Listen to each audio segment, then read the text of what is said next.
Welcome back to the Weekly News Roundup. I hope everybody had a wonderful week, getting ready for a wonderful weekend before Christmas. And I just want to remind everybody, next week is Christmas. We will not have a show. We're also streaming this one today in 720p because last time the stream didn't fire, and I found out we can't stream in that city. I came out here to where I have traditionally streamed many times, and internet's weak. And so I went ahead and dropped down a little bit. So we'll record the standout videos in 1080p, but I feel a lot of it is because this place is, now it doesn't look like it. If I were to show you a picture of what it looks like outside, it doesn't look crowded, but it is. And what happens is a lot of people are forced to move into their vehicles out here in the desert. And when that happens, you have a whole lot of people that are now back here. And I think the cell towers are getting crowded of people sitting here watching, streaming stuff on Netflix or whatever on their devices. Now, the good news about that is that during the daylight hours, like it is still here now, people are more inclined to not be streaming. But when it gets dark, that's when people start streaming. So moving down to this time frame was actually a little bit better. And we'll keep this at least through January, and then we should probably move it back to 8 after that. Unless it's just absolutely we get massive quantities of people watching at this time slot. I'm not totally opposed to keeping it here, but I don't know. Let me know your thoughts about that. No show next week. Merry Christmas to all. And as far as the week after on New Year's, because the show then would be on New Year's Day. I might do a show. I might not do a show. I have no earthly idea. Maybe we'll do an abbreviated show. Again, I have no earthly idea. We'll kind of figure that out. If you want to help support the channel, have a look over at the website, switchedtolinux.com/support. We have a list of affiliates and direct support platforms if you want to help support the show over there. That is your best place to do that. And with that, we're going to get into the news, and I do want to try and do a cutoff about an hour-and-a-half show. We moved it to this time frame because there's a church I do things with in town on Thursdays, and I would like to get a chance to get into town, at least get some greasy spoon fast food to eat, if not get my resupplying done before that occurs. But we'll see what happens. We'll see how the show runs. So hopefully it's not super duper long. I guess I did have more announcements. But let's go ahead and get into our first topic, the smart television revolt. And in this first topic here, I started looking around. Obviously, I look around for things about Windows Wednesday. Usually I go to one of the Windows-based blogs like Windows Central's where we pulled things from today. And I see that Microsoft and LG are forcing Copilot onto smart televisions. And like this is like Microsoft grasping at straws. We're putting Copilot every corner of Windows and still nobody's using it. I got a great idea. Let's throw it into LG televisions. And so they did. Now, the thing you need to know about this update is, while this has been the part that has made the most headlines, they also added that crazy dystopian psychological advertising code into the televisions at the same time. I will remind you what that is here in a few moments. And we have some questions about what televisions are doing and how they are going to go. But a lot of people with LG televisions found out, they recently found out there was an update, and they didn't really have a choice. The television simply updated it because these people put their smart televisions on the internet. And the television updated, and booyah! You have Microsoft Copilot installed. Now, what in God's green earth do you need Microsoft Copilot installed on your smart TV for is totally beyond me. But the fact that it's there with how much data Microsoft is trying to accumulate and how much it's trying to force this crap on every corner of the internet, I just, why? Okay, according to several users, the app was being installed on the LG televisions automatically. Worse yet, the app seemingly cannot be removed.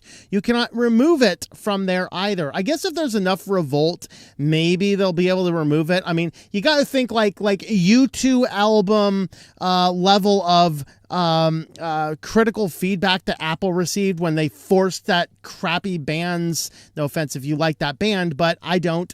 They forced that album on you, and the memes were beautiful. This is like, what, 15 years ago? If you guys don't remember, if you had an Apple device, everybody's Apple phone suddenly had on Apple's Music U2's latest release. And everybody in the world looks at it and says, I didn't ask for this crap. And the memes rolled around the internet at that time being the fastest deleted music in all history. It was great. But the other thing that you saw on your televisions that also rolled out, which hasn't been making as big of news, is by turning Live Plus on, you understand content displayed on your TV can be recognized, and the viewing information may be used to provide you with an enhanced viewing experience and personalized services, including content recommendations and advertisements. Well, I thought you were going to enhance my user experience, not de-enhance it with these mysterious things called ads. I mean, I've never really seen one in the wild, but I hear people see these advertisements all the time. Of course, this Live Plus that watches your screen and reports back what you're watching is enabled by default. So that's kind of dystopian. Now, let's go ahead and jump over, and I'm going to remind you what this is. We covered this in detail back when this was released in April of this year. LG Television will soon leverage an AI model built for showing advertisements that more closely align with the viewer's personal beliefs and emotions. That's right. They're engaging in psychologically targeting ads. And the aim is to show LG WebOS users ads that will emotionally impact them. This level of dystopianness should be completely illegal. But they're working with a company, and this right here, this phrase here, software as a service, is actually a mistype because this is working with a company called Synapse, and they describe themselves as a science as a service marketing platform. So this is a typo here. If you go and click over at the Synapse there, and we did a whole video about this. They define themselves as science as a service, not software as a service. And that's important because they're utilizing all of this data on psychological experiments to see what makes people click on ads. The problem is, I think that sounds like a psychological experiment, and I would like to see the human review board over this. I actually think, since it is illegal to conduct human experiments on people without their consent, I actually think people need to go to jail over this. So that's kind of what LG's doing. So here is a recommendation. Do not ever, this day forward, never buy an LG television again. This is the crap they're doing. They are forcing Copilot upon you, and they are forcing this smart screen stuff, this live TV stuff, that is collecting information about you to psychologically target you with ads, and of course psychologically give all this information back up to these data brokers. They're seeking to do that. So if you open up your Christmas presents this season and you see an LG television, take it back to the store. Get something else. Just revolt against it, because this is dystopian nonsense. Just a little more commentary here back on the original article. Microsoft currently struggles to convince people to use its AI products. Company's AI CEO shared the tone-deaf comments about people's lack of interest in AI last month. Microsoft faced backlash over its plan to make Windows an agentic OS. Of course, we talked about in the Windows Wednesday a couple weeks ago. Not only does Windows have this agentic OS option, they also warn people not to use it because it's susceptible to prompt injection. And an article we talked about last week is that one of the, I forget what country it was. One of the countries, I think it was UK's cybersecurity researchers, suggests prompt injection on AI may never be solved. Very interesting. So here is finding a quality television without smart features has become increasingly difficult. So LG software now installs Copilot, which cannot be uninstalled. Not only cannot be uninstalled, apparently you cannot even hide it from the menu. I'm not sure if there's a distinction between those two terms in a smart television. But that's kind of the world we're living in. You have an LG television, you get an update which forces Copilot that cannot be removed, and then starts monitoring by default everything you're doing to use that data against you with psychologically targeting you with ads. How wonderful. LG sets have appeared on the best list, and despite the latest Copilot situation, I recommend their hardware to gamers and cinephiles alike. That's completely what I'm going to do. Is this the same guy that was doing, okay, no, it's not. There was a guy this week was doing this puff piece about how amazing it is to cram AI into the clipboard in Microsoft. What? But yeah, I guess people were trying it. So LG, I would completely disagree with this. Absolutely. LG is now officially on that boycott list of mine. I will never buy an LG television again. Probably not another LG product again. But primarily I'm focusing on their televisions right now. So if you open that thing up and you see an LG smart TV, I'd highly recommend you take it back, because they're forcing Copilot, they're forcing live TV, they're partnering with companies, they're collecting your data, they're using that psychological data to target you with advertising. I'm telling you. That is dystopian nonsense. Now, Ars Technica did an amazing article last week, or was it earlier this week? I don't know, 6 days ago by the time I'm recording this, how to break free from smart TV ads and tracking. And this was an excellent article. We're not going to cover absolutely everything in fine detail. Again, I'll remind you, all of the articles are linked in the description. Just find the website, my switchedtolinux.com link in there, which takes you to all of the articles, and you can find this, and I'd highly recommend you read it. But they really are talking about the fact that people are kind of getting this ad fatigue. Like, I turn on the television to relax. I don't turn on the television to be advertised to and marketed to. There was actually an excellent video that was released today by Levi Hildenbrandt. He's a Canadian guy. He used to go under the term, what was his channel name? I forget what his old channel name was, and somebody sued him over something. So they rebranded it with just his name. But they actually cover a really good perspective on consumerism and consumer waste and stuff. And they did one today on the push of consumerism, and really talking about what are those factors that kind of make us really tie ourselves into the consumer's style, which is kind of really nice. But they talk in there a little bit about advertising fatigue. One of the people was commenting on a person from Europe somewhere that came to the United States and was just absolutely shocked by the number of advertisements that he was able to see. And so that was kind of a problem here. And so that is what what this circumstance had to do with. But what they're doing here is really talking about ways. Obviously, number one factor is you can always just get your smart TV and just not put it on the internet. Now, some televisions, they say, will repeatedly nag you to connect to the internet, but not every one of them will. And so that's one of those factors that you want to keep in mind is, do you have that capability or not? Now, here is another point that I was trying to see if anybody's doing this yet, and I don't really want to throw nonsense in the universe that these psychopathic companies are going to do, but how long before they start adding SIM cards to smart TVs? Because if people start revolting against this and they refuse to put their smart televisions on the internet, then companies will probably just start adding a SIM card so they can collect the data about you anyway. Even if you're not connecting it to an account, they'll be able to make a lot of account inferences by, you not having to, plug the thing in, but you still want to watch your Netflix or whatever else. And so they can make a lot of inferences. And that's also possible because this is exactly what they do in cars. Okay, it is very possible for these smart televisions to look down and say, oh, a certain percentage of people are not actually connecting their smart TVs to the internet. Let's just start putting SIM cards in there, even if it's not using your internet. Like, who knows? Some of these TVs might even have this already, where all of the data analytics is done on a separate channel on a SIM card that you can't control. And the only thing connecting the internet would do is allow you to manage your accounts for your smart television features. Now, how long before that happens? And I was trying to look up to see if anybody's doing that. And the best I can tell is that there are some Android TV boxes with SIM cards built in. But that seems a little bit more intentional on your behalf.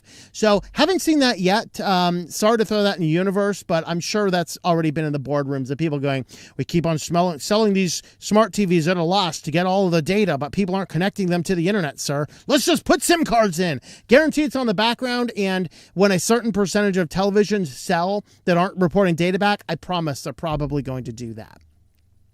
May want your offline TV to keep LAN access until you still have smart TV features like phone mirroring and streaming to a NAS. That's a factor, is if you have a smart TV, can you connect it up to a NAS? And these are some of the things that they talk about. Now, the first thing is dumb TVs, they say, are endangered, but it's not entirely out of the picture. Emerson, Westinghouse, Scepter, and then you can search for some on Amazon Search. But there are 3 companies you can get smart TVs from, and most of these will sell on all the different places. I use Scepter monitors with pretty good luck, and I usually get those from Amazon, but you can actually order offline. They say Amazon, Home Depot, Best Buy has Emerson TVs, so you can always look at that. Then they talk a little bit about projectors. That may or may not be for everybody. Depends on the darkness of your room. You know, do you need to watch stuff during the day? A projector probably wouldn't work. Computer monitors. Of course, some computer monitors are starting to get weird smart features now, so you have to watch out for that as well. And you're probably not going to find smart monitors or dumb monitors about as large as the TVs you want. The other thing they actually did mention is digital signage. These are the monitors that you find inside of most restaurants.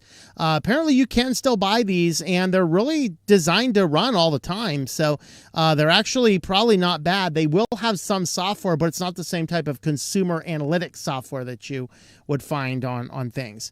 And then they wanted to say, okay, now that you've procured your dumb TV or kept your smart TV off the internet, what can you do? Obviously, phones is an option, but there is some limitations to that. Laptops are probably one of the most popular. Of course, Raspberry Pis are good with my best buddy Cody. You can always talk about that kind of stuff. You can always still buy streaming boxes. Now, one brand of On streaming box, is that it? Yeah, I think it's On, the Walmart brand. There is still a version of the On streaming box. They didn't mention this in the article, but the older versions, you can still flash Lineage to those. So you can literally have an Android-based, a de-Googled Android-based smart TV box. That's neat. Okay. They didn't mention that in the article, but you can find that. They do mention Raspberry Pis down here. Mini PCs are always good. Of course, your spare laptop. Maybe that old computer that you still needed to get that Windows computer, but you just didn't have the heart to throw away your perfectly good working computer. Wipe that bad boy, throw Linux on it, and connect it to your dumb TV. There you go. Now you can browse anything. In fact, this is the feature that my friends use. Their computer is so old, like parts are literally falling off of it, but we just threw Linux Mint on it. It sits right on the TV, and they watch all sorts of streaming services I never recommend people use. They got Netflix, they got Disney Plus, they got, I don't know if they have Hulu, I don't know which ones they have, but they have all those. They have access to a Plex server from a friend. They have access to a local Best Buddy Cody server, and virtually everything that they watch on that television, every bit of it is directly connected to that computer. And I believe that is a smart TV that's never been on the internet. And so that is a feature that is working for them. And that is a feature that would some people work. Oh, by the way, that particular keyboard there, I actually have one over here. It is actually, in my opinion, one of the worst keyboards I've ever had. If you like watch my conversations on Matrix and you think I type bad, no, it's just that keyboard is that bad. You cannot type on that. I have it because it is useful for having the quick access to media buttons. You have a quick click button for a mouse, and then you have a quick trackpad over here if you need something really quick. So I actually have that. I don't really care for it. Like, I wouldn't use it for a regular computer keyboard, but this is a really good keyboard for your media PC. If you're looking for a single keyboard, this is a good choice for a media PC.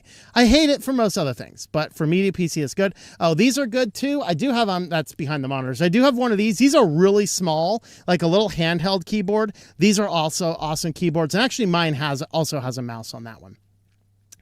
And then there's antennas over there. So there's a lot of options. We have a lot of good options that we can do in order to consume our media entertainment really well without having to rely on all of the smart TV stuff. So there is a few tips, and let me know your thoughts about those. Once again, I forgot to record the video. Only now I'm recording this one and I'm streaming this in 720p. So our re-release of that segment, I will either not do it because it's like Christmas week, or it's not going to be as good quality. I don't know. Maybe I just won't release it. I don't know. We'll see. We will record this one. At least I will release this one tomorrow. We'll see. All right. Second topic in our weekly news roundup, phishing with real bait. Yes, 2 major tech companies had scammers utilizing their own support systems in order to phish people's credentials. Who were they, you ask? Well, the first was PayPal. I think I've actually seen some of these because in fact, I'm pretty sure I got some of these because I get some of these. Now, it's to a PayPal address that I don't use. So it's to an email address that has no PayPal attached to it. So it's like, I know it's not legitimate, but I'm looking for this going, where's the scammer's email? This is totally legit. I'm pretty sure it was one of these. So PayPal apparently had a loophole. Now, they have since closed their loophole, but here's how it worked. They closed the loophole, allowing scammers to send emails from legitimate service@paypal.com email addresses. Basically, they sign you up for a service utilizing your email address that they have captured from some other source, and then they've canceled the service that they signed you up for because obviously they didn't have any payment stuff. This triggers your the official PayPal email. Like, this isn't scammers spoofing PayPal. This triggers actual PayPal to send an email to you. And the rub is, if this happened on an email address that you actually had tied to a PayPal account, you might actually get scammed by this and think, oh, wow, something's going wrong. Something's messed up with my account. Something is messed up. I got to get here and fix something. All right. So they say your automatic payment is no longer active, they say. You'll need to contact Sony USA for more details to reactivate your automatic payment. And here's the details. And now, the links in here may not be legit, and that's where they get you. Now, mine didn't have any other links in it, which made me totally more baffled. But here's what happens. They say there's a slight variance in formatting and phone numbers. Maybe there was a phone number in the one. I didn't see any links, but maybe there were phone numbers. In essence, they're all based on the same method. To create urgency, they make the emails look as though the target had been charged for some high-end, expensive device. They also fake a PayPal support phone number, encouraging targets to call in case they wanted to cancel the payment that they had questions of. Of course, when you call the number because, oh, I wasn't charged this, what's going on with this? And the scammer will phish for your account credentials, and they'll basically be able to access your PayPal account. Now, the other company was Apple. Now, I did not see if Apple had closed this or not. This actually article came out a couple weeks ago. Dan sent it to me, so I wanted to read through this one. And this is effectively the same exact scam. So, phishing scam getting a lot of attention because it uses Apple's real support tickets to trick people into giving up their accounts. So, this is Broadcom's Eric Moret shared how he almost lost his entire Apple account. So the scheme stands out because scammers rely on Apple's own support system to make their messages look legitimate. They created an experience and felt polished and professional from start to the final phone call. Now, where this guy messed up is he answered the phone believing it was Apple calling him. So do not ever think Apple is going to call you. All right. But the gist of it is, he gets an email. He basically receives a number of alerts. And so this one here includes 2-factor authentication notices. Within minutes, he got a phone call from calm, helpful callers who claimed to be Apple agents ready to fix the problem. That's his problem, is he picked up the phone. Apple's not calling you, okay? Like, if Apple won't help Paris right now, Apple ain't helping you, okay? Have a look at the video we did about Cloudy with a chance of data loss this week. It talks about a super high-end, popular Apple programmer who lost everything in Apple, and even Apple's executive support can't help him right now, okay? If he ain't getting help from Apple, you ain't getting help from Apple, okay? Scammers were able to exploit a flaw in the system, let anyone create a genuine support ticket without verification. So what happened is he ends up getting a bunch of triggered emails for failed MFA. And these were, the scammer got in there without authentication, spoofed his address, which they had because, you know, some data broker sold it to him. And then they send out this information and he's like, whoa, there's a problem. So, then what happens is he gets a phone call. So as soon as he gets all these emails and they had some interaction, so he had to click and view the emails and he had to interact with an email. Since this is from official Apple support, it didn't raise that many flags. So as soon as he triggered a click on the email, that alerted the scammers, because the click was from the scammer platform. It alerted the scammers that he's looking at it, so they call him on the phone.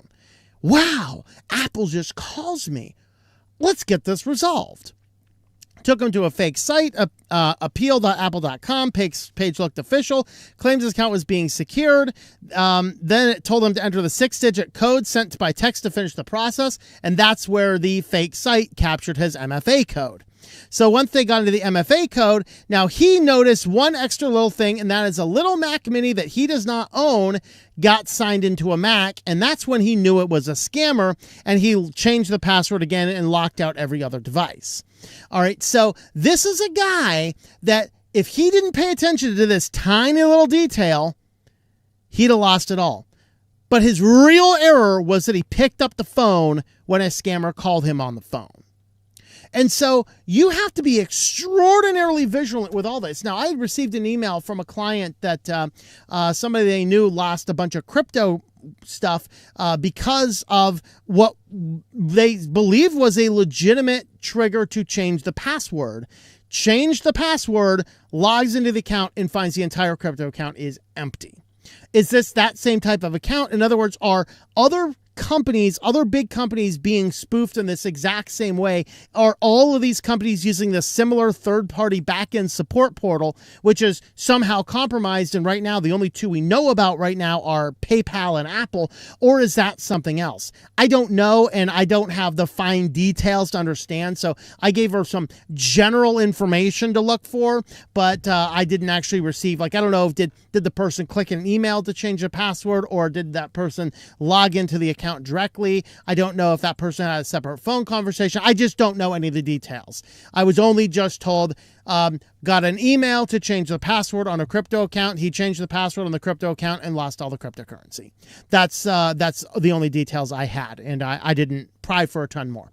But this is a very similar principle that we see, and you have to be very, very careful about this, like to the point where you have to be willing to let legitimate things occasionally slip through the cracks to prevent all of these types of things from getting in and finding their way onto your platforms and whatnot. So let me know your thoughts about all that in the comments down below. All right, we will jump over and have a look. I saw Razzy's Realm jump on here. Greetings. Haven't seen you in a while, Razzy's Realm. How are you? Merry Christmas to you as well. Good to see you. Maybe it was the early time allowed you to show back up, but we're going to stop and have a brief look at comments. We'll jump over to Rumble 8 watching over there. We got Thor with the Banhammer, and we got Dan's over there. Don't see it. One on Matrix. Let's see. Don't have that channel. Trusted members and just general. Okay, so yeah, there's a bunch of stuff over there. X-Rider, greetings. Hello to you. Let's see. What are you not getting, Dan? I don't know. Not sure what you're not getting, Dan. Okay. We got 7 currently watching over on Odyssey. We're having Odysseus. We got Elo Swirls, greetings to you. Grayson Petal, hello. I wanted to switch to Odyssey from YouTube. There you go. Glad to be here. Awesome. Glad to be using a 15.6-inch OLED monitor for my everyday use. I don't want any more smart TV. If I want to go with a large screen experience, I'll go with a projector instead. There you go. I don't need to remind everyone that privacy is far too important for me. Yep. Tubu, greetings. Adding it on a Linux TV OS is insane and getting it to run. Yeah. Tom, didn't Louis Rossman do a video where he said that the do not sell my data toggle on LG TVs was turned off by default? I do not know the exact state. I know that the article said that their live TV, and by the way, okay, and here's the difference though, Elol Swirl. This is not do not sell my data button. This is their new live TV feature, which just rolled out, which is the result of working with the Science as a Software company. So I do not know the state of that television toggle button about do not sell your data, but this is a toggle button that's just enabled by default, which monitors everything that's going on your TV screen. So I don't know. You'll have to check it out yourself. I don't have an LG Smart TV, nor will I be buying one anytime soon. Silver Adventures on YouTube. We got 33 watching on ZTubies. Greetings, Silver Adventures. Hello, no one you know, 1980. You made it. KO2610, your number has been called. Greetings, my friend. Let's see. Grace and Pedal, just in time for the live stream. Glad T-Mobile tower in my area can handle the traffic. Yeah. I mean, usually this area doesn't have a problem, but there are a lot of people camping back here right now. And I've actually talked to 5 people in the last week, and they are all forced to live in their vehicles because they can't find a place with their one case, at least one case that's a vet, Vietnam era vet, but he served in Germany. One guy was a lifelong alcoholic, been 12 years sober this year, just got his 12-year coin, which is cool. But he said he wrecked his life and wrecked his finances too much, that van life is the only thing he can do. And then, I talked to 3 other guys that are also, they just can't find anything else with the amount of money that they make on Social Security. So they just live in their cars out here in the desert. Okay. Glad I didn't anything current LG beyond the spare VGA LCD used for testing PC. Yep. Merry Christmas to you as well, Silver Adventures. I think I said that already, but yes. Oh no, Smart TV hard pass. Yep. One, but I also have a pie hole. Shut your pie hole. All right. That's what your pie hole says to the TV. All right. I have one U2 album, How to Dismantle an Atomic Bomb. It's crap. I found it left in the community hall at the campground at the state I ran mental my mother works for. So used to lease for the Army Corps of Engineers. Yeah. All right. Testing pie hole. All right. YouTube deleted my previous. Uh-oh. Say it again. Smart TV. We also have a pie hole set up. Merry Christmas to you as well, Razzy's Realm. Excuse the French, but just buy a big bleeping gaming display. There you go. That's an official term from NVIDIA. All right. Big bleeping fan, and yes, it's a real thing. There you go. Don't stick your fingers in there. Yeah, I seen it at the Honda shop when I took my car there for some work. Definitely noticed the dumb TVs are more expensive than the smart ones, because they're often using digital signage displays. Can't use a Roku TV without making an account and connecting to Wi-Fi. Oh boy, that's exciting. Isn't there a version of Plasma specifically for big screens? I think there is. I don't know much about it. And I did see a news article about it more recently that I think it was trying to make its way back. I don't know though. Hisense is Wi-Fi only, but my main and work are on branded Roku TVs. Just leave it at 720p. It's fine. Yeah. 50-inch TCL Roku from 2018. Disconnected it from the internet. Its only nag is a flashing light, which I covered and connected with a small laptop with Linux Mint. There you go. That's the way to do it. I scammers a few days back trying to text and call my phone, trying to scam my credit union credit card, saying it was used at a Florida Target. Uh-oh. Microsoft will not call you unless you call them first. It's not just Apple. Yeah, pretty much nobody will call you first. I actually had one instance. I actually had a bank, and somebody did try and steal a credit card number, and the bank actually called me.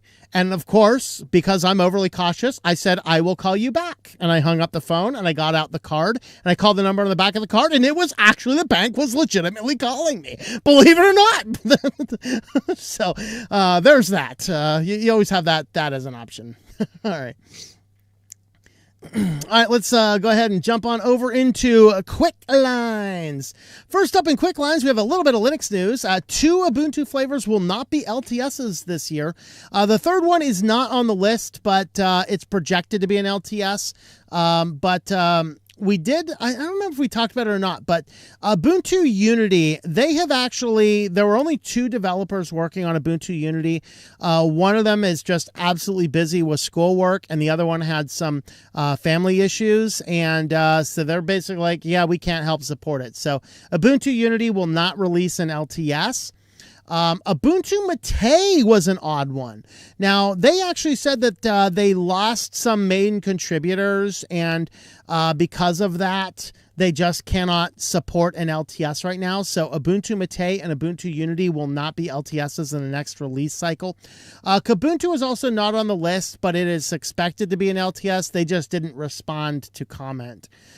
So if they are lacking the LTS will still receive updates. And so it's not a major problem. They will still most likely have all the point releases. So you can be aware of that. And our next story here, lightning strikes, and this is really good. I mean, shockingly, the GNOME developers did something right for once, and I'm still getting over it. I'm wondering if this is still real life. Maybe the rapture occurred. I don't know. But the GNOME developers have come out and said you may not submit vibe-coded extensions. So shell extensions, people like using GNOME because the shell extensions allow you to customize the desktop exactly the way you want. I just say use Plasma. You don't need extensions managed by all these third parties, but okay, this is about GNOME. But GNOME is super basic, and it allows you, though, to install a bunch of extensions, and their philosophy is keeping it super simple, super basic, no excess code, and now you just install the extensions that you want for the features. I can understand the argument, so we'll run with it. But they let you customize it with all these extensions. They said, however, maintaining the extension ecosystem is not that easy. GNOME extension teams review every submission for issues and malicious code, a time-consuming process that has gotten harder lately thanks to AI slop. And so the change comes after the team noticed a surge in extensions with unnecessary code patterns. Javid, who reviews the extensions, mentioned spending 6 hours, sometimes reviewing 15 lines of code. During it, he found that unnecessary try-catch blocks were appearing in many new extensions. He said he asked the developers about it, and they confirmed it was a result of AI usage. So GNOME basically says if you have used vibe coding to make this extension, it is not welcome here. If you want to submit an extension to GNOME, you must develop it with the good old-fashioned way. So there is what GNOME is up to. And this one here, talk about dystopian nonsense. Okay, this guy here, Sam Altman, this guy should not be allowed to be in control of any company. Okay, so this one is about World, of course, formerly WorldCoin. They are launching their super app, which includes crypto pay and encrypted chat features. Of course, everything is human authenticated. We have verified you are a human by scanning your retina into our massive database of people. This sounds way too much like the Mark of the Beast crap. But the company says that in a world roiled by AI-generated digital fakery, it's hopes to create a digital proof of human tools that help separate humans from the bots. Okay, so the guy in charge of this company is also the guy in charge of the company that rolled out ChatGPT in a big, big hurry, that created the AI digital fakery to begin with, and now he's going to solve the problem by digitalizing everybody's identity into a central database. I think I have a candidate for the false prophet! This guy should not be in charge of anything. He created a massive problem for our world. He should be in a jail cell, not over here leading another company trying to allegedly solve that problem with scanning your eyeballs. Don't worry, it won't be your eyeballs soon. It'll be a little chip in your forehead or on your right hand. Crazy. but their super app, they say, is an encrypted chat integration, is expanded into a Venmo-like capability for sending and requesting crypto, world roiled by AI-generated digital fakery that our CEO created. Our CEO says he's going to solve it by creating proof of human tools. Pardon me if I don't want anything to do with your mark of the beast.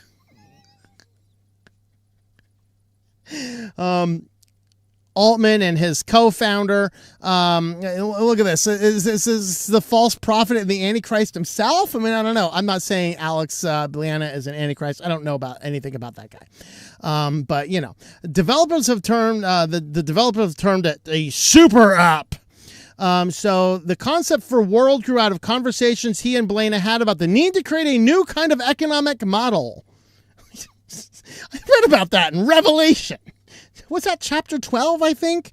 New economic model, man. I mean, you gotta prove you're a human to buy or sell.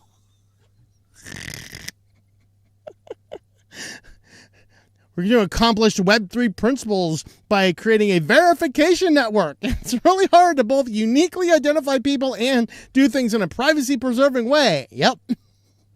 They're going to try it. It ain't going to work. So their idea here, so they're using their app, their communications app is basically like Signal. The idea is to incentivize verification, giving people the power to know whether the person they're talking to is who they say they are. Chat was originally launched in beta in March. So yes, I can authenticate I'm the real human, or, you know, based on one of my short stories, the human who was able to buy himself encrypted access into the platform. Because, you know, if there is a means to get an authenticated token, I promise you there is a means to get a fake authentication token. Using virtual accounts, users can also receive paychecks directly into the World app. Isn't that amazing? I can now get my paycheck into the World app. How much do I bet World takes a little cut off the top of that? Are they going to altruistically be processing all these payments? Sounds to me like a way to scrape a few bucks off of everybody's paycheck. Remember, some companies are trying to pay you only by reloading a digital Visa card. You know, some companies are trying to do that. They're offering it to people.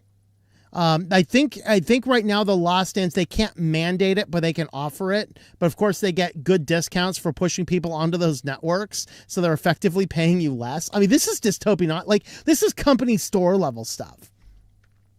And that's what they're doing. I'll just call this the One World app. I think that's more fitting. Virtual accounts users can also receive paychecks directly into the One World app and make deposits from their bank accounts, both of which can be converted into crypto. You don't have to be verified by the system to use the features, though. And that's what tells me they're going to take a little bit off the top. Come on. It's like PayPal. You can get your payment now. It just costs a little bit more. And they're trying to turn these on by default. Like, Stripe's trying to, like, promote you right now to get your money now. I'm sorry, I'm not a broke fool living paycheck to paycheck. My money can sit in my Stripe account for a few days before it transfers over. I don't need it to hit my bank account the second the payment hits. Okay, I'd rather keep that 2.5% fee you want to collect. Okay, I'd rather not. I mean, it's already bad enough I'm paying Stripe about 3% plus a transaction fee for every transaction I make. You get that. And I agree with that because it allows me to take digital payments. Great. I don't need you to take another 2.5% of my money so I can have it in my bank account right this second. I can wait a few days, okay? I'm not that desperate.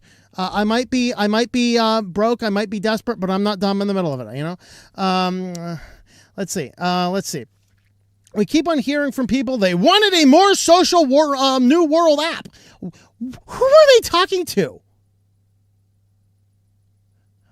Like, how many people have this World app installed?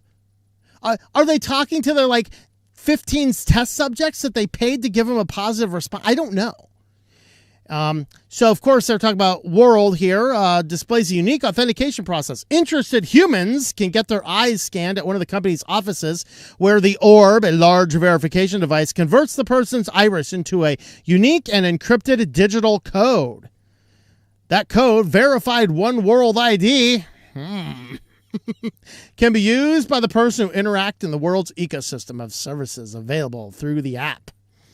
All right. Tools for Humanity, I think Tools for the Antichrist, announces Orb Minis, handheld phone-like devices that users can scan their own eyes from the comfort of their homes. No, thank you.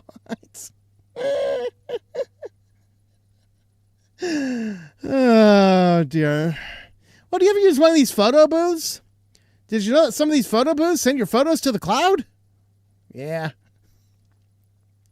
Security researchers spent weeks trying to warn a photo booth operator about vulnerability in its system. Flaw reportedly exposed hundreds of customers' private photos to anyone who knew where to look.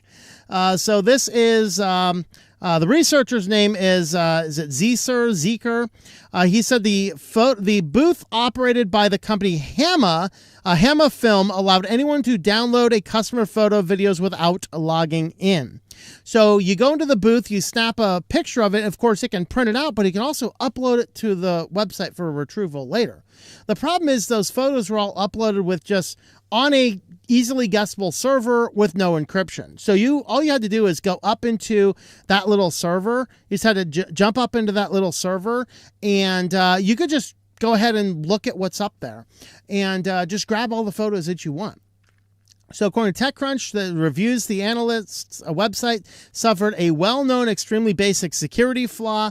The files are stored in easily guessable locations and are not password protected, so anyone can access them because those locations are predictable. Hackers can write scripts that automatically visit them and download the files. First glance, random photo thefts might not sound dangerous, but facial recognition. We talked last week about the FBI warning about hackers stealing your public photos from social media to do very convincing proof of life kidnapping scams. That's exciting. So you get all sorts of weird stuff out of this. And of course, the photo booth company didn't even respond. They didn't respond to the guy's request. Like, he spent several weeks trying to get a response for these guys. Never had anything. So companies have an ethical responsibility to respond. That's why it's important for them to, with this kind of basic vulnerability. It's basically super simple, but hey, they probably just vibe coded something simple. Hey, it works, throw it out there and make a lot of money on it. And who cares about all of the security in the midst of all of that? So there's that. All right, this study shows Instacart may be charging some shoppers 20% more for the same product. I actually watched the video of the group that did this. Was it 2 weeks ago? Consumer Reports type groups, and I actually watched their whole, they had like a 45-minute breakdown of what they did here. So they basically got a whole bunch of people in the same city, put them together and gave them all the same shopping list from the same stores. And they were all already Instacart users. And so basically they all went together in the room. They put together a shopping list of the exact same items, and they came up with shockingly different numbers where some items were up to 23% more than other products. Now, the question is this done randomly or is this done based on some form of digital profile? So Consumer Reports alleges Instacart has been conducting AI-led dynamic pricing experiments. In some cases are drastically inflating the cost of certain products. So the delivery app was conducting these experiments at the platform retail partner locations, including Kroger, Albertsons, Costco, and Safeway. And some consumers are paying as much as 23% more for the than other shoppers for the exact same product. So the software involved, which is Eversight, is a software as a service product that offers grocers a way to, quote, unlock revenue growth and capitalize on, quote, pricing solutions that scale your pricing strategy and uncover optimal prices your customers expect. So Instacart disclosed on its Eversight page that some shoppers may see slightly higher prices than others. He noted the price hikes were not just slightly higher, some were 23% higher. Instacart released this statement: just as retailers have long tested pricing in physical stores to understand what resonates with customers, a small subset of our retail partners, 10 U.S. retail partners that already choose to apply markups, use Instacart's Eversight technology to run limited online pricing tests. All right. They also say this is not dynamic pricing. Instead, they call it AI-enabled pricing experiment, an Instacart spokesperson said, and these tests are not dynamic pricing. So we talked about this before. I'm not as onto the tinfoil hat side yet with the true art of dynamic pricing, what some people are saying, like Walmart just moved to digital price tags in most of their stores. And the tinfoil says, well, the entire idea here is that as you're walking through the aisle, the prices are going to change when you walk through the aisle and pick your stuff up.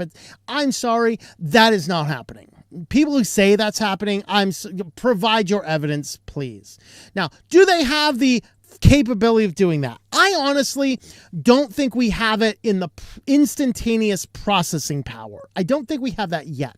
However, stores like Giant brands, whatever the parent company is of Giant, you can go into those stores, do everything on your app, and you walk through the store with a pricing gun. And it's very possible for them, especially if they don't have the prices listed, and I guess that might be the problem, where you could go in and if you are pricing your own stuff instantaneously and it's tying directly into the app, they could make pricing changes there. The problem is you couldn't list the prices on the tags in the store. I'm a person that if I don't see a tag on something in the store, I won't generally buy it. If it's something I really need, I verify the price before I buy it. And that's one of those things that I just don't see them changing the prices, because you'd have to have a system that can remember, let's suppose 100 customers go in the store. You have to remember where 100 customers are at every time. You have to know to change the aisles. And then what if a poor person is sitting down the aisle and then a rich person starts walking down the aisle? Is the price going to automatically change when the one guy walks down the aisle and the other guy doesn't? And for clarity, by the way, it's the poor people tend to pay more than the rich people. Go figure that one out. That's what Staples was accused of. Lower income areas, they had higher prices in their stores than the higher income areas had lower prices in their store, which is interesting. And so is this really, the question behind this is Instacart correct in saying the price changes are random or are information? We do absolutely have the technology for Instacart. We do actually have the technology for Instacart to actually make those price changes dynamically. We have that information. Okay. And so I can't tell you which one it is. They would actually have to be sued under a solid allegation. A case would have to go through discovery. And you'd probably have to get some other form of data. In other words, right this time we only have their statements. We don't have any evidence contrary to their statements, but their system is a black box we can't peer into.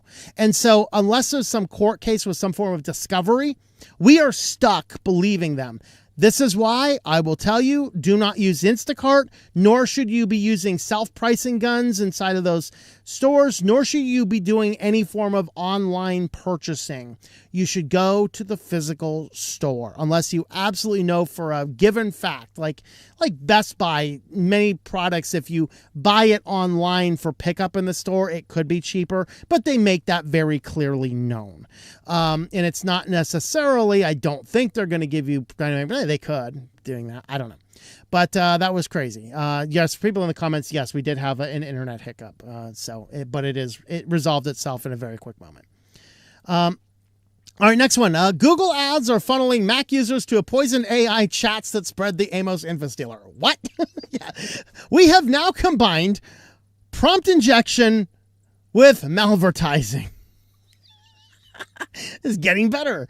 Researchers found AI conversations were inserted. I don't know if this is necessarily prompt injection, but it is basically poisoned AI, though. So if I go and I download some offline models, and I'm using those offline models, and I ask it certain things, it's going to be based on the information that's in there. This is a lawsuit by Robbie Starbuck, alleges that Google was accusing him of a lot of really, really bad stuff and hallucinations, but there's not a lot he can do about it because those models that people are downloading and embedding into their apps, they are out there. And they can't change what's in them at this point in time. You can only hope that companies which are utilizing those models update to the latest versions and have removed that information. But apparently, some scammers were able to get some info stealer links poisoned into available AI models. And then utilizing malware campaigns. Like, this is sophisticated stuff. So Grok and ChatGPT were found to have been abused in the attacks. So the AI conversations were inserted in Google search results to mislead Mac users into installing Atomic Mac Stealer, which is the Amos. So they found 2 poison AI conversations with the instructions. It basically was one of the scams where it would have you open up the command line. If you didn't know, Mac has a terminal command line, just like Linux. You can open it up and do a lot of Linux things on it. It's not based on OpenBSD, but one of the predecessors of that. And so Unix, I think, is based on. So it has a terminal that the AI is instructing you to open up the terminal and paste stuff in, and then this is what gets the malware installed. So sponsored ads and SEO poison search results pointed users to GitHub pages impersonating legitimate Mac software, and then you got yourself some Amos installed. So there you go. So here's a little bit about how it is working. So ChatGPT, Atlas for Mac. So you can download Atlas for Mac. You download it, and then it does just all sorts of crazy stuff and starts stealing your data. That's interesting. All right, from Fox Rothschild, a legal firm that focuses on privacy, compliance, and data security stuff, 40 state attorney generals warn against delusional LLM outputs that might actually violate the law. And this is actually something I wanted to mention here because we have now at least 3 lawsuits against 2 different companies alleging that the LLMs convinced minors to engage in self-deletory processes. And in light of that, then what we're seeing is OpenAI's response to that is, hey, he's a kid. He wasn't supposed to be using it anyway, which is the most tone-deaf defense you'd ever say. Like, you do not want to go into a court of law and make that answer to the complaint, but they did it anyway. But here's the thing. If the AI is really coaching them down this thing, and what this deals with is these AIs are designed to give you what you want to hear. And that's where the problem comes in. Because if you remember, it's like 10 or 15 years ago, there was a case of a person who also engaged in self-deletory processes, but the person was in the middle of texting with somebody. And that person, instead of calling or contacting authorities or convincing the person not to, actually was egging the person on to engage in the act. That person ended up being arrested and thrown in jail as being complicit in the crime, because they sat there and was feeding to this person the what they kind of wanted to hear. Well, AI is doing the exact same thing. And so Fox Rothschild reports that these attorney generals are warning you can be held liable in the same way if your AI is being used to do this same type of thing. So these states collectively all said that civil and common law requirements are violated by the AI's psychopathic responses in always wanting to give users what they want to hear. And so I actually think that the warning is apt, because if this is true and they do not respond properly to this, this could very well be used against them in those at least three litigating suits that are going on right now. So that is definitely an interesting one. All right. Well, Roomba. If you have a Roomba vacuum cleaner, you might think about burning it with fire, because they decided to go into bankruptcy, and then they're being bought by a Chinese company. So don't forget that Roomba does map your floor plan and upload it to the internet onto these company servers. And now a Chinese company is buying it.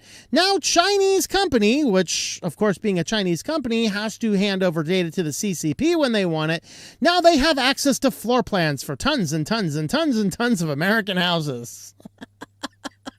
Oh, joy. And what's funny is they forced themselves into bankruptcy just to close this deal. This is just like, it's crazy. And the company buying them is one of the suppliers of the Roomba technology itself. So there you have it. If you have a Roomba, I would burn it with fire. I would delete all of your stuff. Get rid of it before all of this data transfer of ownership becomes completely real. That's kind of crazy. So beware of that. If you're in Austin, Texas, beware that Tesla is going to start testing robo-taxis in Austin with no safety drivers. Lord help us. It was bad enough that we have 19 cases of Waymos zooming around school buses with the stop signs out. Now we got Teslas going on, which in tests have demonstrated to want to run over small child-like looking objects in the street. You guys see that report? That was an interesting one. That was a while ago. Hopefully they fixed it. Just about 6 months after Tesla started testing its robo-taxi service in Austin, the company is now letting those cars drive without a safety monitor on board. How wonderful. The problem is they've been 7 crashes since June, and the details are sparse because the company aggressively redacts the reports to the National Highway Traffic Safety Administration. How wonderful, folks. How wonderful. So we have crashes going on that we have no details. We have Tesla, which have not had the best track record of self-driving cars. They really like things that are like orange and black stripe. They like zooming right into those, whether those are on the back of fire trucks, police cars, or median dividers. They like crashing into those for whatever reason. Lots of problems with them. And this was an interesting one here. There's a video online about a totally empty Tesla Model Y SUV that started spreading on social media this weekend. And so Elon Musk says, yeah, they're testing with no occupants. Wonderful. Now they're testing those self-driving cars with no occupants by unleashing these cars as test models on the highways with all the rest of us.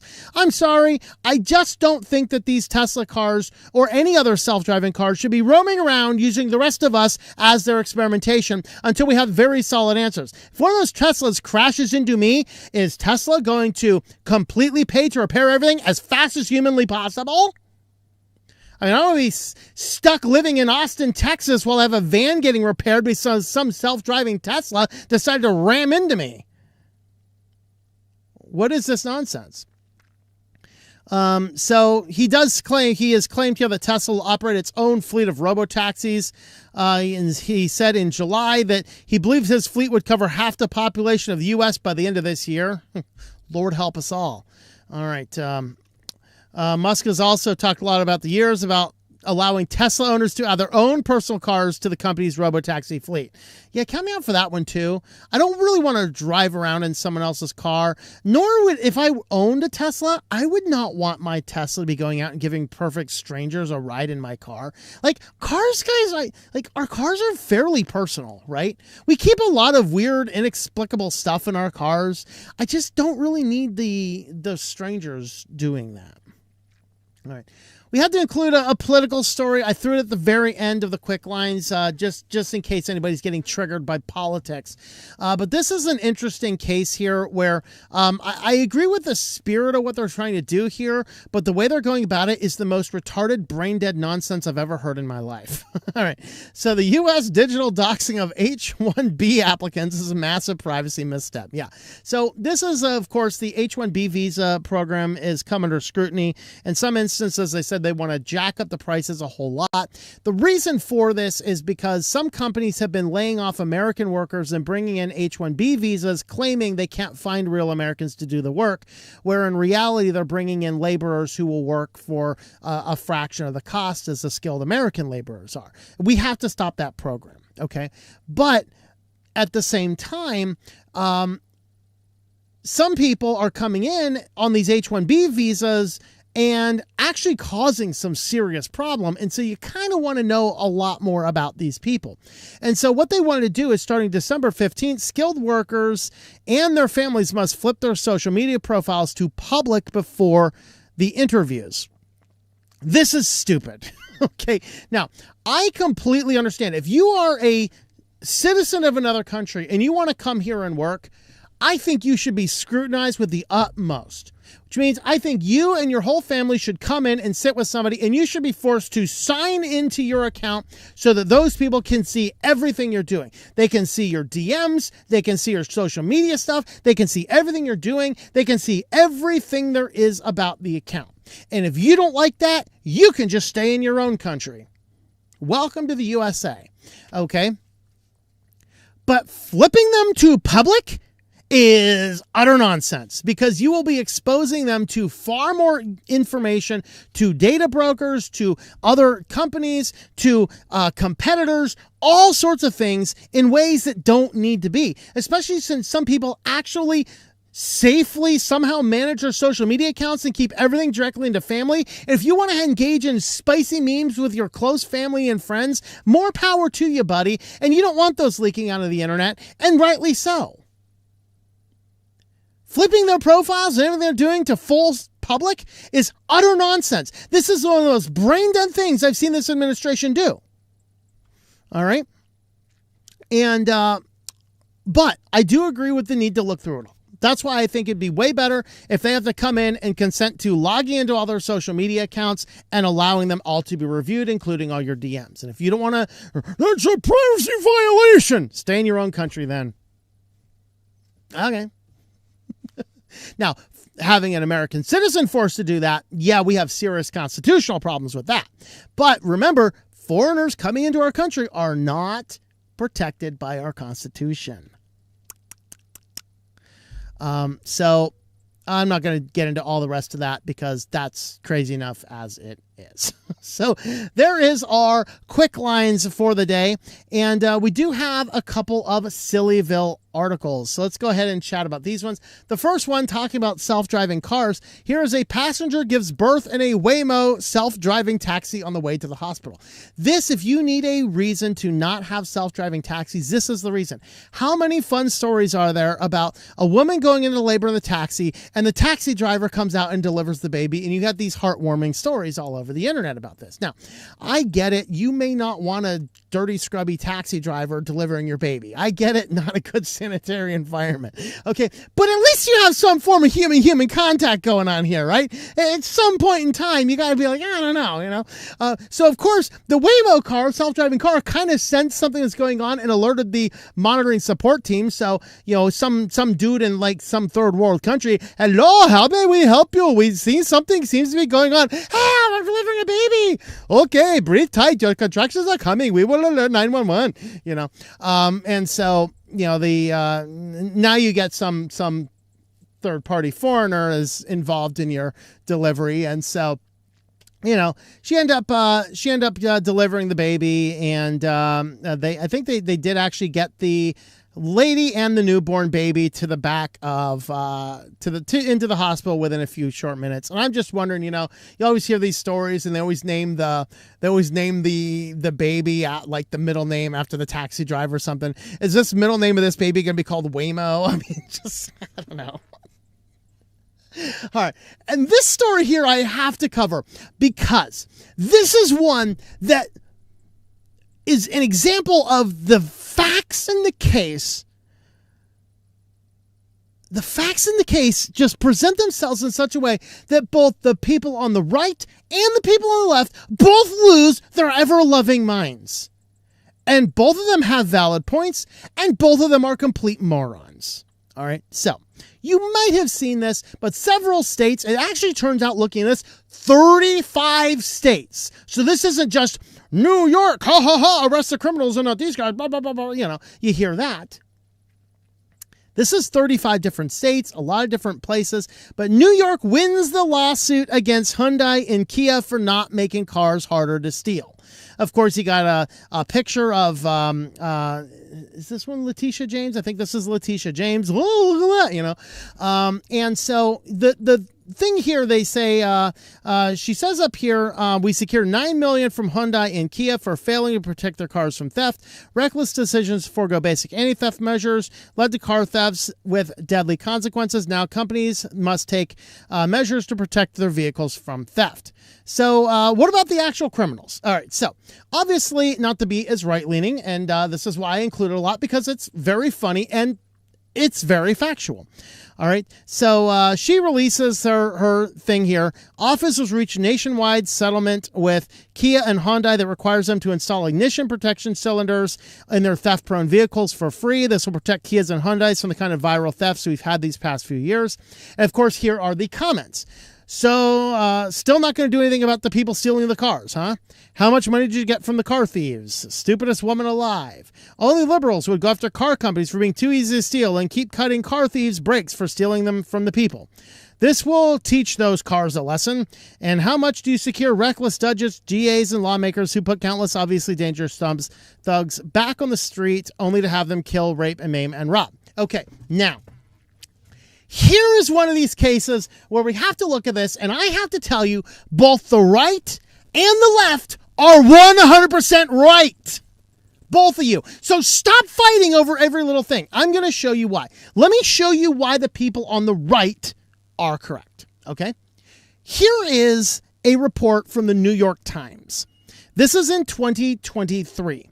Now, don't forget, I think it was January of 2022, New York City imposed a no bail, which means only the most egregious of crimes sent you to jail before with any form of bail. Like, you literally had to be walking upon somebody, watching them pull the bleeding knife out of this wiggling corpse and dripping blood on the ground in order to hold somebody. That's not much hyperbole. A little bit, but not much.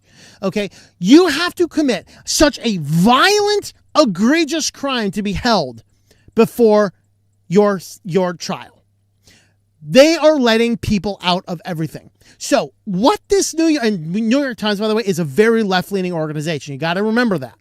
What they said is nearly a third of all shoplifting arrests involved just 327 people. Yes. Here's where you get into it. All right. They had now, first and foremost, you had a question of the fact that there were actually people arrested for shoplifting. Now, some people, particularly people on the left, are saying, well, our crimes are going down. No. Crime stats are going down because criminals know, or victims of crime know, if they call the police aren't going to do anything. Why waste your time? So reports of crime have dropped because police aren't doing anything. But I was totally shocked to see they had made 6,000 arrests. I think it was like 6,500 or so is a closer number. They said they made 6,000 arrests for shoplifting. A grand total of 6,000 shoplifting was only from 327 people. So, to the left-leaning cities, think of the man hours it cost, the crime stolen, and the people that got away for having 5,700 arrests. How many man hours does it take? How much paperwork to process? How many court cases does it take to have 5,700 reports? Here's why that's important. Because if you take 327 people and you locked those people away just for 1 year, you would have saved yourself from at least 5,700 further arrests.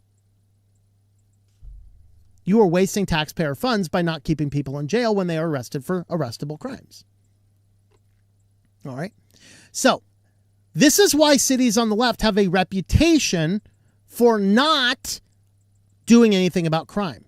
Because it is true. Many of them simply let criminals go. There was a case last week where a black guy approaches a man with a knife, stabs the man with the knife, all on camera. After the attack, the white guy says to the black guy, "You N-word," and the jury let the black guy off. Why? It is irrelevant what the white man said to the black man after the black man stabbed the white man. And of course, the defense attorney said, well, he was just approaching the guy with the knife to see if he wants to trade the knife for cigarettes. and the guy already had been arrested and released prior for stabbing somebody. There was a case in the Chicago subway where the man who had 72 arrests, 15 of them violent felonies, set a lady on fire for no apparent reason. Every city, tons of these situations. Cities on the left are absolutely letting too many criminals walk free. Think of the man hours of having 5,700 arrests that didn't have to happen if the 327 people were locked away to begin with. All right, that's where the right is correct. But here's where the left is correct. Okay, equal opportunity offenders today. Hyundai and Kia will repair millions of vehicles to deal with a fix on anti-theft technology. Now, there's two components of this. One component is the electronic locks are too easy to bypass. You can literally unlock them with a few dollars of equipment online and a USB cable. You can get in and unlock these. But then what happened is the companies did not install an immobilization technology that they did install in Mexico and Canada. So Hyundai and Kia failed to install engine mobilizers on cars sold in the United States, but they did install them in cars in Mexico and in Canada, but not in the US. Meaning that once you go up with a USB cable and unlock the car, it is now super easy to steal the car. Now, you cannot have a case where a car is so easy to steal that criminals can steal the car with that much ease. The car company has to secure their technology better because it is an attractive nuisance. Just like in most jurisdictions, I cannot go into the gas station just for 5 minutes and leave my keys in the ignition. In many jurisdictions in the United States, that is illegal. You can't do that because it creates an attractive nuisance. Now, a person with a moral compass like myself, I'm not going to see that and go, hey, I'm going to steal that car. And that's why you need to lock up the people who do not have that moral compass, who do steal the car. So the people on the right are correct. You have to lock away the criminals because you're causing too much stress on the criminal system by letting the criminals run free. Okay. But the people on the left are correct in this situation because these cars are so easy to steal that professional car rings can steal the cars too easily. So this was just a perfect case where both sides are sitting here fighting over utter nonsense. That if these two sides, the right and left, could come together and meet somewhere near the center, we might actually have sane policies in our world. That's what I want to leave you with today on the Weekly News Roundup. Now let me see if I can rustle up a kitty cat and feed the beast. Hey, kitty, kitty. How you doing? How you doing? You want kitty treat? You want kitty treat? You want kitty treat? Oh, come here, kitty. Oh, yeah. I found me a kitty. Found me a kitty.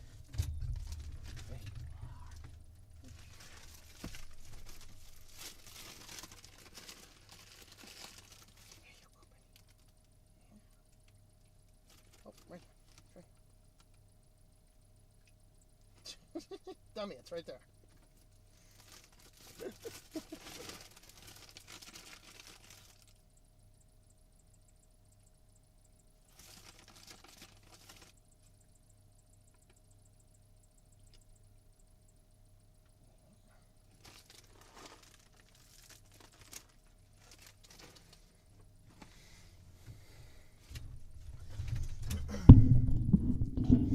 All right. The beast has been fed. All right. Ooh, we are lagging again. We've dropped a grand total of 1,119 frames, and we are back. Yeah, good thing I cut that down to 70. Good thing I cut that down to 720p, right? All right. Let's see. Why does everything have to be a phone app these days? Yeah, that's a good question. To do it all while on the throne of achievement. That's right. The throne of being the John. That's right.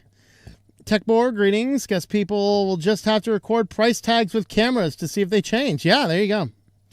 Some streams have been stable. Maybe, yeah, we got a little bit. We got a little bit of buffering, not much.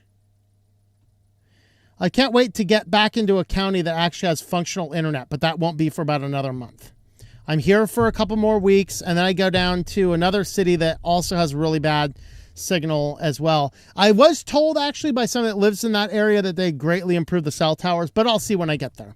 That will probably be a Starlink week, but we'll see. And then I get over, and once I get over towards the middle of the state, then cell signal gets a lot better.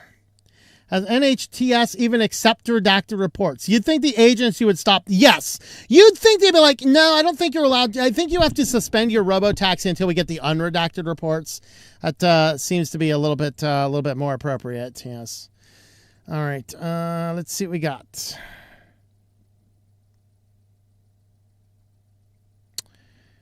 I didn't mark where I was. Did you hear about PayPal trying to become a bank? Oh, dear. I didn't. Not specifically. They've been trying to be a bank for a long time, though. I don't know. Become a bank, they'll have to follow the rules, not just lock accounts for reasons while keeping the money. Yeah, I mean, I don't know. They might not want to become a bank. They would actually might have to deal with regulation. Signal the location, getting spikes. Yep. I found some Walmart will get you a cheaper price online than the store while being shipped from a local store to a delivery driver the next day. I think can't you pick them up at the cheaper price, pay for them on the cheaper price and pick them up? I thought you could do that, but I don't know. I don't use that either. What if there will be a Roomba jailbreak? Probably not. Just imagine a street filled with those things putting along. Yeah, 7 crashes. Keep skipping on Teslas. I'll stick with a classic car. Till the clankers start piloting these things. Yeah. Okay, would you guys want a full self-driving car or a car with a robot safety driver? Let me know. You're late, Mr. Snipes. We're about to be done. Uh-oh. Omi tacos. All right. That is the bottom of our comments. We're going to wrap this one up here today. Thank you guys for watching, and we will not be back next week. Merry Christmas to all. We will have some videos next week. I don't know if I'm going to do the full almost daily videos next week, but we'll do a couple videos next week. We'll see what else I have time for. But anyway, thanks for watching, everybody, and I hope that you enjoy switching to Linux.